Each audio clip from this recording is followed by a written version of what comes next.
Bonsoir à tous et bienvenue au journal. Au sommet de l'actualité, on va s'intéresser à un métier qui est devenu une tendance de nos jours, le make-up. Beaucoup de femmes nous confient qu'elles se sentent plus belles et sûres d'elles-mêmes avec le make-up. Mais une question, ce métier nourrit-il son homme?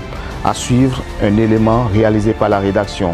La commune de Ouidah et la Chine renforcent leur coopération. Ce jeudi 22 août 2024, une délégation conduite par le maire de la dite commune était à Cotonou pour mieux échanger avec les investisseurs chinois pour un partenariat gagnant-gagnant.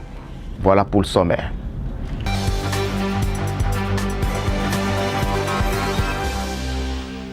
Aujourd'hui, mesdames et messieurs, on va parler du make-up, un indispensable des femmes béninoises. Le maquillage est devenu une tendance adoptée par beaucoup de femmes béninoises. Il est très rare de sortir sans en croiser une bien maquillée.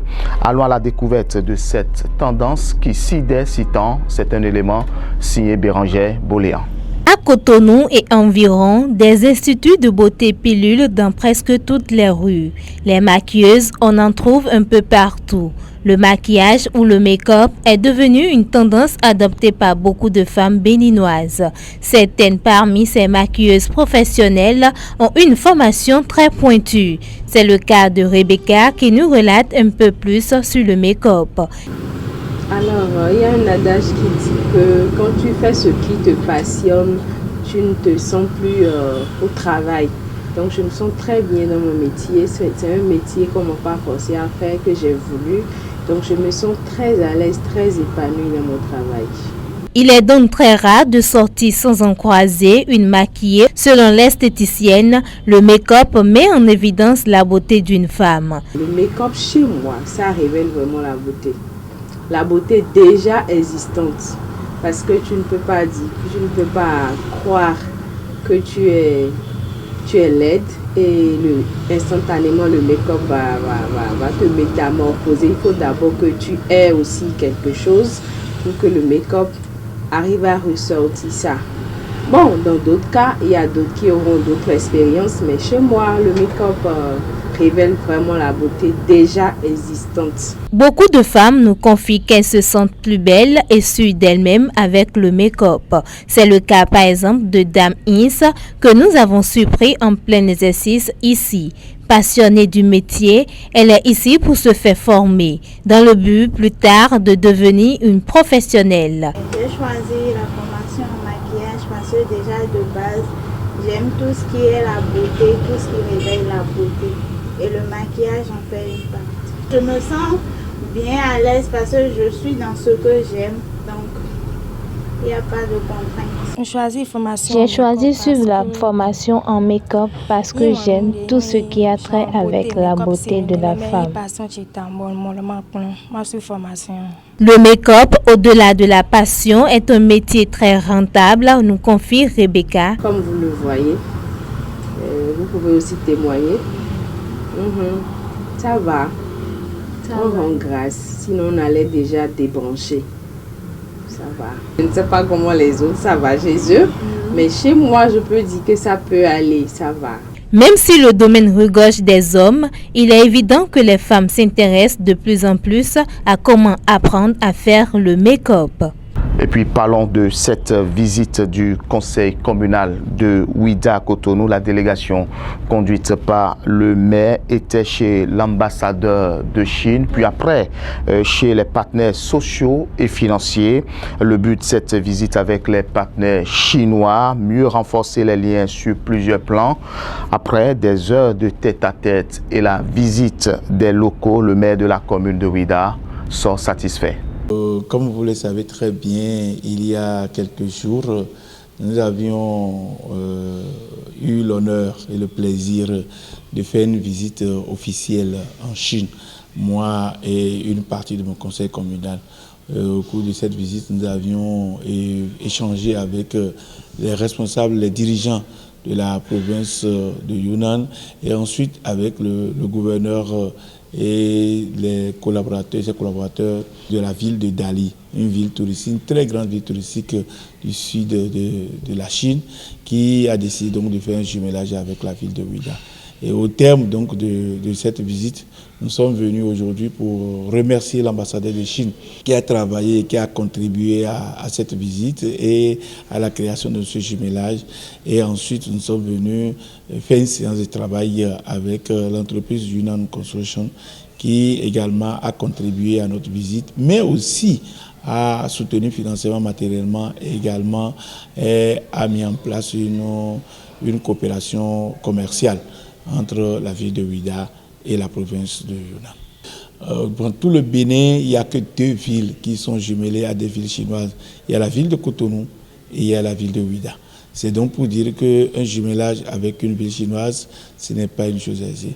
Et il faut également le reconnaître, la ville de Dali est une très grande ville touristique avec laquelle nous avions décidé donc de faire des échanges, des partages, d'expériences sur la gestion donc, du tourisme intérieur, mais également du tourisme extérieur, et également des coopérations sur les participations aux différents événements que nous organisons, notamment pour Ouidah, pour nous que nous organisons à Ouidah, la ville de Dali va pouvoir envoyer une délégation et parallèlement la ville de Ouidah va pouvoir envoyer également des délégations à Dali. Nous avions également vu les artisans de la ville de Dali qui travaillent pour accompagner le tourisme là-bas. Et il y aura des séances d'échange, il y aura également des visites d'échange et de partage entre les artisans de Ouidah et les artisans de la ville de Dali pour essayer de partager un peu. Nous avions mis en place une coopération commerciale. Aujourd'hui, l'entreprise Yunnan Construction a désigné un représentant à la personne de son directeur au Bénin qui va être le responsable commercial de la province de Yunnan auprès de la ville de Ouidah. Nous allons organiser un forum économique avec les entrepreneurs et les industriels originaires de Ouidah et des environs, mais aussi avec les hommes d'affaires et entrepreneurs chinois de la province de Yunnan pour voir comment ils peuvent conjuguer leurs efforts et bâtir ensemble des pays. Voilà autant de sujets sur lesquels nous avons travaillé. Et je peux vous dire que c'est une séance de travail très fructueuse et très prometteuse pour la ville de Ouidah. Visiblement, les échanges ont été très fructueux. En témoignent les propos du directeur général de Yunnan Construction et Investissement. Nous sommes Société Yunnan YHCH et ici c'est en 2016 on a créé notre succursale de YHCH au Bénin et c'est en 2019 on a créé notre bureau de représentation de la province de Yunnan ici et avec la coopération avec la commune Ouidah et aussi le gouvernement béninois on a pour le moment le projet Marina Ouidah en cours. C'est aussi à l'aide de cette coopération pour le moment on a beaucoup plus de projets à réaliser avec le gouvernement de Ouidah. On croit que pour cette coopération, c'est vraiment une sorte de gagnant-gagnant. La société YHCH va faire tous ses efforts pour contribuer au développement de Bénin et aussi de Ouidah. Mais quand même, on sait que pour la province de Yunnan et aussi la préfecture Dali, on a quelques parties similaires, quelques similarités et on s'intéresse pour les 2 parties, s'intéresse beaucoup aux parties culturelles, surtout comme M. le maire vient de dire pour la partie artisanat. On croit que nous avons beaucoup de points à coopérer.